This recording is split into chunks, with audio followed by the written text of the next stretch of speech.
Congolaises, Congolais, chers compatriotes, la République démocratique du Congo, notre pays, est sous l'emprise d'un vaste complot. Depuis 25 ans, des millions de Congolais sont sujets au désordre, à l'injustice et surtout à l'insécurité. Près de 15 millions de nos compatriotes ont perdu la vie dans des conditions épouvantables et inhumaines suite aux hostilités armées perpétrées à l'est du pays, ce qui est tout simplement inacceptable. Ce complot ourdi contre la RDC s'est amplifié à cause de la complicité de certains fils du pays hantés par les démons de la cupidité, de la méchanceté et de l'insouciance. C'est là qu'est le vrai problème. En effet, la réalité est que le Congo souffre davantage de ses faiblesses intérieures, tant sur le plan politique que sur le plan socio-économique. Faiblesses auxquelles s'ajoute la prédation par des forces tant internes qu'externes. Par ailleurs, nous sommes conscients que notre pays regorge de richesses telles que ces forces maléfiques ne peuvent le laisser tranquille. Et tant que nous n'aurons pas résolu ces problèmes, c'est à vue que nous aurons à naviguer vers de prétendues sorties de crise. Mais qu'à cela ne tienne, et en tout état de cause, c'est un leadership fort, responsable et soucieux du bien-être de la population qu'il nous faut. Un leadership qui se réinvente et par lequel l'ordre et la justice doivent être nécessairement imposés à tous. Un leadership que nous ferons nôtre. Prenez donc conscience que l'enjeu principal est l'âme de notre nation. Notre beau et grand Congo dans ses frontières du 30 juin 1960 est en danger. Mais je peux vous assurer que nous ne ménagerons aucun effort pour préserver l'intégrité de notre territoire, parce qu'il est hors de question que nous devenions des apatrides sur nos propres terres. Quant à nous, jeunesse de ce pays, sachant que nous sommes l'ultime rempart, nous devons, quoi qu'il en soit et quoi qu'il advienne, relever le défi du développement, car un Congo fort passe par la médiation d'une jeunesse forte, accomplie, aguerrie et fondamentalement outillée. Fort de ce constat, nous lançons un vibrant appel à tous les Congolais en général et à toute la jeunesse en particulier pour que nous soyons unis dans le combat pour faire du Congo un pays où il fait beau vivre pour tout le monde. Persévérions sans désemparer dans la lutte et qu'avec Dieu, nous fassions des exploits. Congolaises, Congolais, c'est ici l'occasion pour nous de vous annoncer solennellement notre candidature à la magistrature suprême, qui est la parfaite expression de notre détermination de poursuivre et d'intensifier ce combat. À ce propos et d'entrée de jeu, je vous présente ici notre vision sur quelques faits marquants repris en 18 mesures en prélude à notre programme d'action qui vous sera présenté au moment opportun. En rapport avec les agressions armées à l'est du pays, avec les violences faites à nos compatriotes et avec les pillages de nos richesses, notre vision est que nous lancerons une réforme sans précédent de l'armée, des services de sécurité, de la police ainsi que de la justice tant civile que militaire, étant donné qu'il est un principe que celui qui veut la paix prépare la guerre et que la bonne justice procure la paix, facteur de développement et de stabilité politique. Nous donnerons la priorité budgétaire à l'effort de guerre. Nous mettrons en œuvre une diplomatie à la hauteur des enjeux et privilégierons les accords nous permettant sans l'ombre d'un doute de pacifier le pays. Nous investirons dans le matériel militaire lourd et dissuasif ainsi que dans la formation et l'amélioration des conditions de travail des membres des forces armées et de la police nationale pour que celles-ci traquent et arrêtent les vrais criminels, endiguent le phénomène des gangs de quartier dits Kuluna et rétablissent l'ordre en matière de circulation routière et fluviale.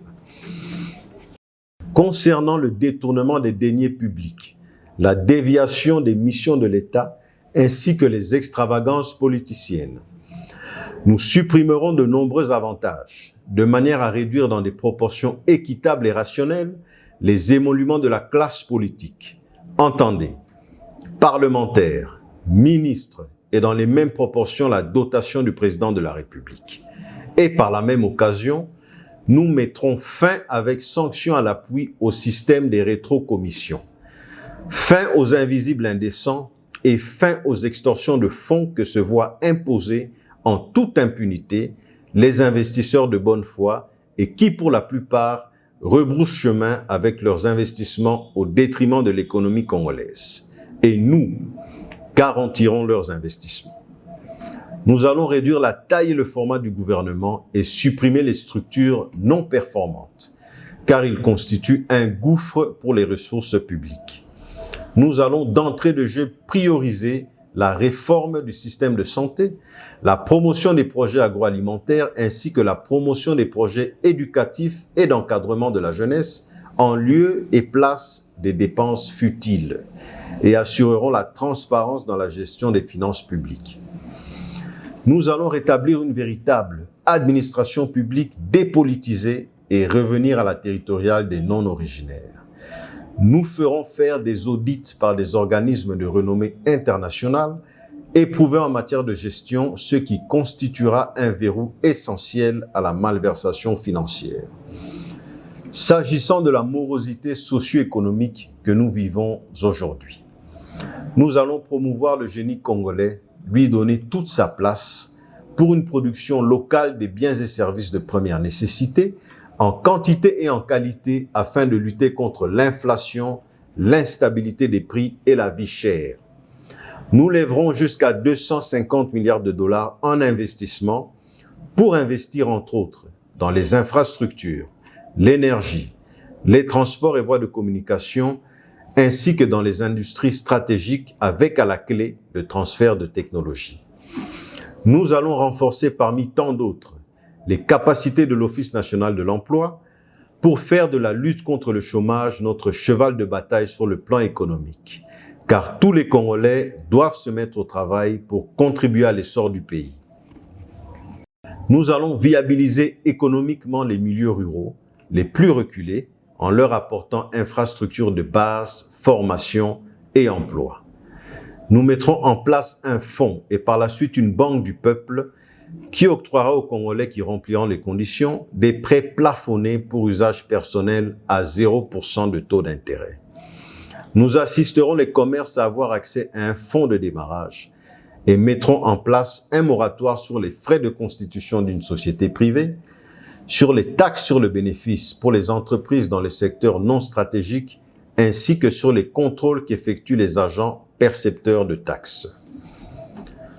Nous augmenterons le salaire minimum de tout travailleur pour plus de pouvoir d'achat et travaillerons à garantir une sécurité sociale tant pour les fonctionnaires que pour les employés dans le secteur privé.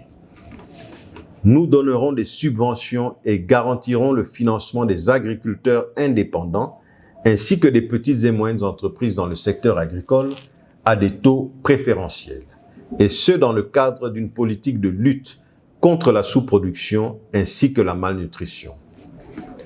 Nous revisiterons le système éducatif ainsi que son financement pour plus de qualité et pragmatisme afin de permettre aux élèves de primaire et secondaire d'avoir accès à un enseignement de qualité dans un environnement sain, avec des classes non surchargées en nombre d'élèves, un week-end complet de repos pour participer à des activités sportives et éducatives extrascolaires. De permettre aussi aux étudiants candidats à la première année d'études universitaires ou supérieures d'avoir un accès de droit aux études.